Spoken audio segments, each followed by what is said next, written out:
Pension welfare association Himachal Pradesh का पिछले कल प्रदेश का अध्यक्ष जो है वो चुना गया हूँ। मैं पहले जिला कांगड़ा का अध्यक्ष था और साथ में पूर्व कार्यकारिणी में मैं प्रदेश का सीनियर वाइस प्रेसिडेंट था। पिछले कल में जो कार्यकारिणी की हमारी चुनी गई है उसमें हमारे बीच में बैठे हैं श्री भूपराम वर्मा जी, जो कि प्रदेश के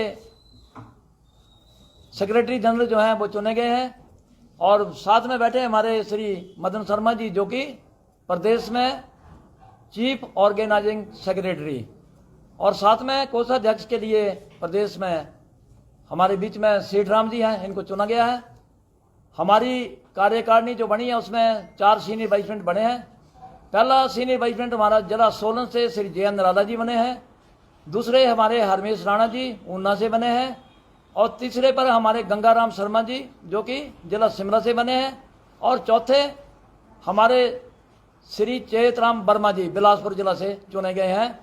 और इसके साथ हमारे ऑर्गेनाइजिंग एडिशनल ऑर्गेनाइज सेक्रेटरी जो है श्री रविंद्र राणा जी जो जिला कांगड़ा से हैं, इनको चुना गया है, और पत्रकार जो हमारे हैं रिपोर्टर जो हैं वो श्री मनमोहन फड़न जी को चुना गया है।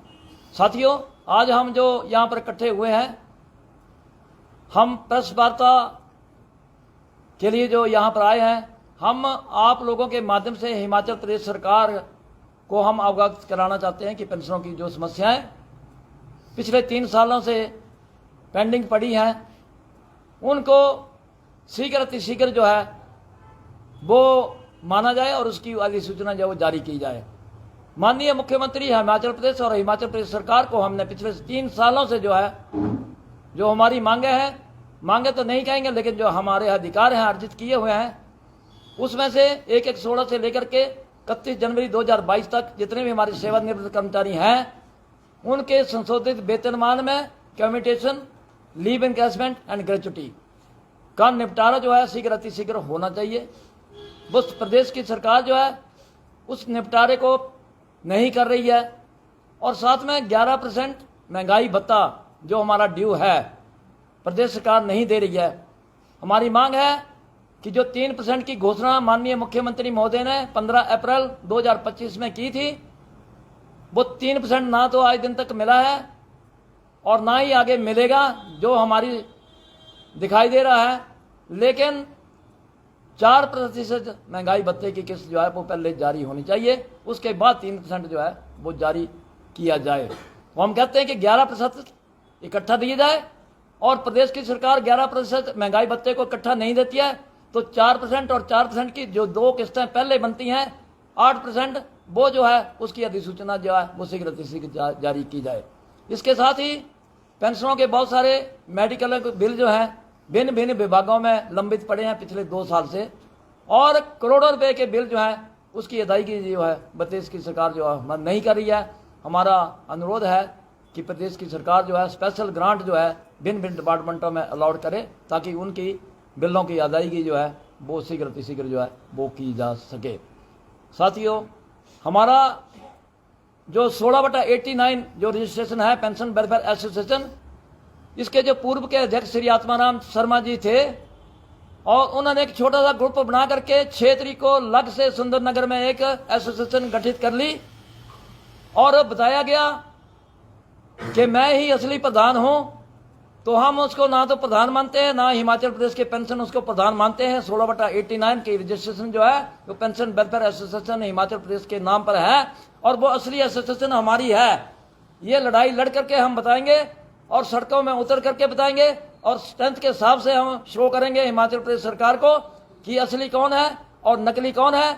और जब हम पूर्व में वरिष्ठ उपाध्यक्ष उस कार्यकारिणी में थे तो बहुत सारा पैसा जो प्रदेश सरकार को भाई हमने बताया था, लेकिन हमारे संघ के पास जो पैसा था उसमें उन्होंने उन फंड को मिसयूज किया है, और एक चोरी छिपे जो उन्होंने कार्यकारिणी बढ़ाई, एक जनरल हाउस बुला करके अप्रूवल दी है, वो गलत है, हम नहीं मानते हैं। हम उसकी इंक्वायरी कराएंगे, कंप्लेंट करेंगे रजिस्ट्रार को, और जो भी पैसा खर्च किया मिसयूज किया है उसकी कंप्लेंट करके जो भी एक्शन होगा उसमें करेंगे, लेकिन आगे के लिए बैंक अकाउंट जो है वो सीज किए जाएंगे। साथ में हम शीघ्र अतिशीघ्र 1 महीने के अंदर अंदर जो है ज्वाइंट एक्शन कमेटी जो है वो फॉर्म करने जा रहे हैं। ज्वाइंट एक्शन कमेटी में जैसे बिजली बोर्ड का आज अधिवेशन जो है धर्मशाला में हो रहा है, हमारा संपर्क उनसे है, उन्होंने हमारे साथ संपर्क किया है। बिजली बोर्ड है, HRTC है, सेक्रेटरी के रिटायरीज हैं, या और जितने भी पेंशनों के संगठन हैं, उन संघों के साथ हमारा तालमेल हो रहा है।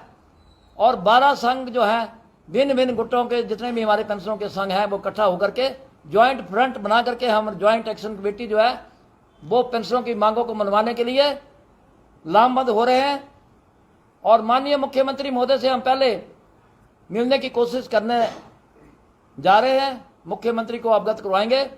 अगर वो आश्वासन देते हैं कि 1 महीने में या 2 महीने में या 3 महीने तक अगर वो हमारी पेंशनों की मांगों को मानने के लिए आश्वासन देते हैं तो 3 महीने हम रुक सकते हैं।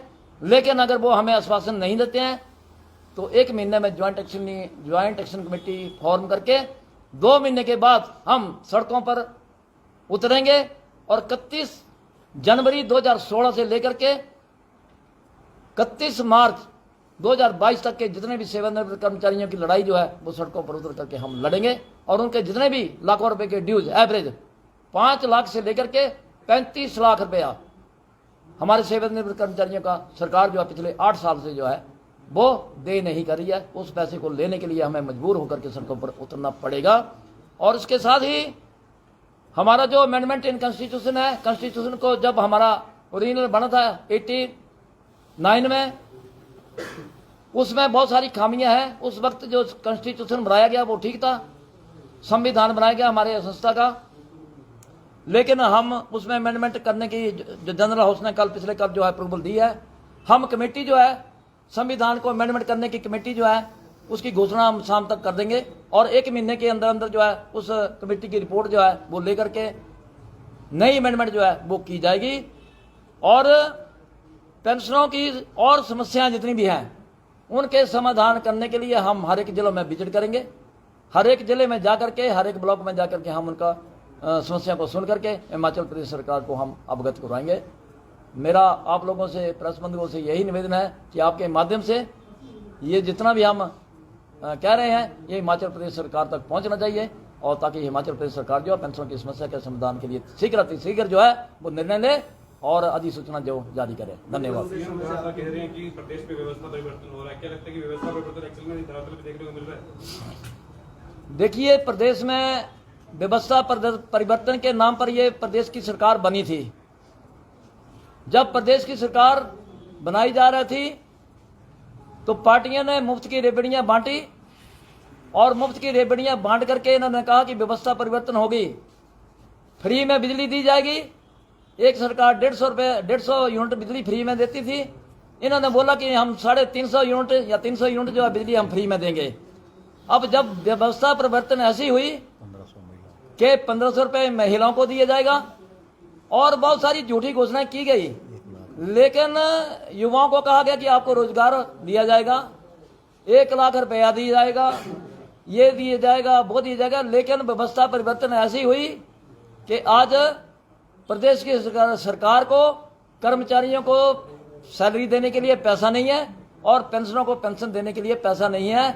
जैसा कि हमारी अगस्त महीने की पेंशन जो है वो 11 तारीख को दी गई, सितंबर महीने की पेंशन 9 तारीख को दी गई, और जब हमने यहाँ पर धर्मशाला में एक बहुत बड़ी रैली का आयोजन किया, पूरे हिमाचल प्रदेश में आंदोलन किया, तो अक्टूबर महीने की पेंशन जो है वो 28 तारीख को अदा कर दी गई। तो आने वाले समय में हमें यह भी मालूम नहीं है कि पेंशन मिलेगी या नहीं मिलेगी। ये व्यवस्था परिवर्तन जो है ये सुख की सरकार नहीं है, दुख की सरकार है, सुख की सरकार नहीं है। सरकार कह रही है कि पैसा नहीं है, फंड नहीं है, दूसरा अपने अध्यक्षों को, उपाध्यक्षों का जो वेतन है उसको डबल क्या कहना चाहिए? ये आपका बहुत बढ़िया प्रश्न है, और मैंने पहले भी कहा है कि देखिए, प्रदेश की सरकार पेंशनरों को और कर्मचारियों को नजरअंदाज कर रही है, दूसरे दर्जे का हमें सिटीजन जो है वो ट्रीट कर रही है। प्रदेश की सरकार जो है miss use of the power and miss use of the fund, जो सरकारी फंड है उसका मिस यूज कर रही है। जो निगम घाटे में जा रहे हैं उन निगमों को घाटे में उबारने के बजाय जो निगम में उपाध्यक्ष बने हैं या अध्यक्ष बने हैं उनकी बढ़ोतरी 1-1 लाख रुपए की है अभी 4-5 दिन पहले। ये प्रदेश की सरकार जो है ये बिल्कुल ही घटिया सरकार है, और माननीय मुख्यमंत्री जो कुछ भी कर रहे हैं वो बिल्कुल ही आम आदमी के लिए नहीं, ये सिर्फ एमएलए, मंत्रियां और मुख्यमंत्री या बोर्ड में निगम के कर्मचारी हैं, बाकी जितने भी इनके अपने चमचे हैं, उन चमचों को देने के लिए रातों रात 1-1 लाख रुपए की बढ़ोतरी जस्टिफाइड नहीं है। इसका हम निंदा करते हैं, घोर निंदा करते हैं और आपके माध्यम से कहते हैं माननीय मुख्यमंत्री महोदय, हमारे हिमाचल प्रदेश में 2,30,000 पेंशन है। आने वाले समय में पंचायतों के चुनाव आ रहे हैं, निगमों के चुनाव होंगे और हम उन चुनावों में प्रदेश की सरकार को अपनी रणनीति बताएंगे।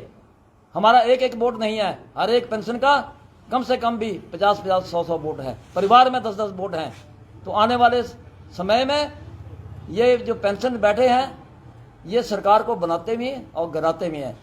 जब चुनाव होंगे तो हम बता देंगे कैसे होगा, क्या होगा, लेकिन ये व्यवस्था परिवर्तन जो है ये इनको महंगी पड़ेगी। और जिस तरीके से माननीय मुख्यमंत्री महोदय आप हमें नजरअंदाज कर रहे हैं और हमारे बुजुर्गों को जिस तरीके से तरसा रहे हैं, सड़कों पर उतारने के लिए मजबूर कर रहे हैं, ये आपको बद्दुआएं लगेंगी। Thank you sir.